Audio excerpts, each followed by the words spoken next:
A'udzubillahi minasyaitonirrajim. Bismillahirrahmanirrahim. Assalamualaikum warahmatullahi ta'ala wabarakatuh. Alhamdulillahirabbil alamin wal amdahu amdulillahi zahu Allah ta'ala alhamdulillahilladzi manqallahu min Muhammadin sallallahu alaihi wasallam. Wassalatu wassalamu ala asrofil anbiya'i wal mursalin wa ala alihi washabihi ajmain amma ba'd. Kepada saudara sekalian yang selalu dirahmati Allah Subhanahu wa taala, marilah kita pertama-tama panjatkan puji syukur kehadirat Allah Subhanahu wa taala. Dengan rahmat Allah Subhanahu wa taala, kita mendapatkan hidayah yang sangat besar, kita mendapatkan kehidupan yang sangat cerah. Kita diberikan kerahmatan di dalam kehidupan, diberikan rahmat yang sangat sempurna, diberikan kehidupan yang sangat tentram, nyaman dan aman. Salawat serta salam marilah kita haturkan kepada junjungan Nabi besar baginda Nabi Muhammad sallallahu alaihi wasallam. Amin amin ya rabbal alamin. Semoga kita semua mendapatkan syafaat Rasulullah sallallahu alaihi wasallam. Semoga kita semua mendapatkan syafaat hidayah dari Allah Subhanahu wa taala sehingga kita bisa berubah lebih baik lagi dalam kehidupan sehari-hari untuk mendapatkan keakhiratan yang lebih baik. Nah, manusia adalah salah satu tempatnya kita untuk di dalam dunia ini untuk mengasah ilmu. Bagaimana kita untuk memperbaiki iman. Ilmu itu tidak harus kita bersekolah di mana-mana. Yang penting kita punya guru untuk kita berilmu. Yang penting kita punya guru untuk menjadikan salah satu pimpinan bagi kita untuk kita kembali lagi kepada Allah Subhanahu wa taala. Untuk seseorang berilmu diperlukan seorang guru. Mengapa jika orang tersebut tidak berilmu tapi tidak punya seorang guru, maka gurunya adalah setan. Dan itu merupakan salah satu daripada hadis-hadis yang banyak diungkapkan oleh para ulama. Nah, para saudara sekalian, seperti halnya ketika kita memberikan contoh yang baik, ketika kita saling bersama mengayomi, tidak saling menyalahkan, saling mengintrospeksi satu sama lain. Nah, salah satu orang berilmu, banyak orang-orang yang memondokkan seorang anak. Saya tidak menyalahkan orang yang memondokkan ataupun menitip anaknya untuk berilmu menjadi yang lebih baik lagi ke jalan Allah Subhanahu wa taala. Seorang guru harus lebih baik daripada seorang murid. Seorang guru tidak pantas melakukan perbuatan yang lebih hina daripada hinanya seseorang yang tidak berilmu. Mahu temuntu talakahu ala uhdrohu mashhud muhwadi illa hillazi ila syahu wal madisalna. Ketika kita menjadi seorang guru, salah satunya kita adalah bagaimana tahap kita kepada Allah Subhanahu wa taala itu diterapkan dalam kehidupan. Amanah menjadi seorang guru umuhu buttaqwalana. Maka salah satu adalah suatu amanah besar. Kamu tidak bisa memegang gelarnya, maka kamu harus memegang pertanggungjawabannya di hadapan Allah Subhanahu wa taala. Perbuatan keji, perbuatan yang sangat mutlak salah di hadapan Allah Subhanahu wa taala. Perbuatan yang zina, mereka itu tidur bareng seorang guru, tidur melakukan maksiat bersama seorang guru, seorang murid dengan seorang guru, maka faladahadi sahu tamad besalna. Bukan orang rakyat biasa, bukan hanya orang yang biasa tidak beriman, tidak sholat, tidak ngaji, tidak berpuasa, yang mereka menjadikan salah satu masuk neraka. Tapi apa? Kubu talakna halatuhu ulu sa'na, yang mereka tidak sesuai percakapannya dengan suatu gelarnya, dengan suatu pertanggungjawabannya di hadapan Allah Subhanahu wa taala. Kita menyampaikan ilmu adalah salah satu pertanggungjawaban kita, dan itu merupakan tanggung jawab kita di hadapan Allah Subhanahu wa taala untuk kita syiarkan di dalam permukaan bumi. Tapi seorang guru mabadi imhabalat suhu manusyallahu fil iman. Salah satu seorang guru adalah beriman. Kalau seorang guru itu tidak beriman di hadapan Allah Subhanahu wa taala, dia tidak punya lafaz Allah di dalam hatinya, tidak ada lafaz Allah di dalam hatinya, tidak pernah mengingat Allah Subhanahu wa taala, untuk apa kita berguru? Dan tidak ada salahnya kita berguru, mencari guru yang tepat di hadapan Allah Subhanahu wa taala, bukan hanya titel, bukan hanya julukan yang sementara di dalam dunia. Nah, kalau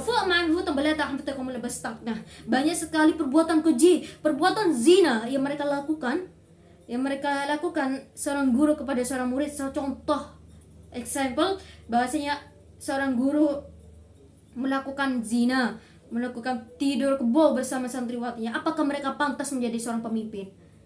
Seorang pemimpin mengajarkan bagaimana seorang pemimpin itu mengajarkan yang dimimpinnya untuk menjadikan suatu imam. Bila imamnya itu salah, apakah makmumnya pantas untuk menegur? Pantas. Dan kita, seorang yang berada di atas figur utama di dalam rakyat, harus memberikan contoh kepada semua umat. Tidak perlu kita untuk menyiarkan agama, tidak perlu kita untuk mencari sanggupan, tidak harus kita menyiarkan agama untuk mencari julukan, tidak. Kita berhak menegur suatu imam yang salah di hadapan Allah. Kita sebagai makmum yang mengikuti imam, bila imamnya itu salah, seorang guru mereka melakukan yang lebih keji, yang lebih fatal di hadapan Allah Subhanahu wa taala, bahkan itu bisa melecehkan nama pertanggungjawabannya, ma balahzaqul musyafa'ana, maka mereka tidak pantas untuk dijadikan seorang guru. Karena seorang guru pertanggungjawabannya jangankan satu kalimat, satu kata pun mereka salah, seorang guru satu kata pun mereka salah, maka 1000 orang korban yang menjadikan pemikiran yang salah. Dan begitu pun dengan kita sebagai makmum yang memang masih kurang banyak ilmu, fakir ilmu, kita harus bisa menegur imam bila imamnya itu salah. Dan seorang imam harus memberikan contoh yang benar kepada seorang makmum. Dan begitu pun dengan kita. Falma dahauta balasata anhu sukunah. Allah tidak pernah murka, tidak melihat murka Allah Subhanahu wa taala. Allah tidak akan murka memilih satu sama lain. Kamu berbuat atau tidak, semua orang akan kena. Kamu yang bermaksiat, semua orang kena. Dan begitu pun dengan kita, saling mengingatkan, saling menegur satu sama lain. Tapi jangan satu-satunya, jangan saling kita untuk melecehkan, jangan saling kita untuk saling menegur keras. Tapi ingat, proses sekalian, pertanggungjawaban menyiarkan agama Allah sangatlah ditanggungjawabkan di hadapan Allah SWT. Perlunya salah satu yaitu adalah huwat banah. Itu salah satunya bagaimana kita di hadapan Allah SWT memberikan penerapan. Di hadapan Allah kita memberikan penerapan dengan ilmu kita. Di hadapan manusia kita memberikan contoh yang terbaik. Karena sebaik-baiknya manusia adalah memberikan manfaat bagi orang lain. Dan begitu pun kita satu sama lain, ayolah kita saling melengkapi. Allah tidak menyalahkan untuk kita menyiarkan, tapi Allah tidak seringkali untuk menyalahkan kita untuk menyiarkan dengan baik, saling mengayomi, tidak selalu keras. Tapi salah satunya bila itu kesalahan yang fatal, memberikan contoh yang salah, memberikan pandangan yang salah, mereka balatana, maka kita pantas untuk menegurnya. Jadi untuk menegur seseorang tidak harus untuk orang-orang yang terpandang. Bahkan orang yang tidak terpandang pun beliau berhak untuk menegur seorang imam yang masih banyak ataupun fatal sifatnya. Memang saya ketahui manusia itu banyak sifat salahnya.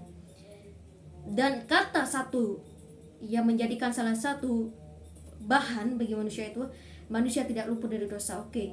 Tapi kalau manusia itu selalu berbuat dosa, selalu mengulangi dosanya yang sama, itu bukanlah salah satu sifat daripada manusia. Manusia itu berhak berubah.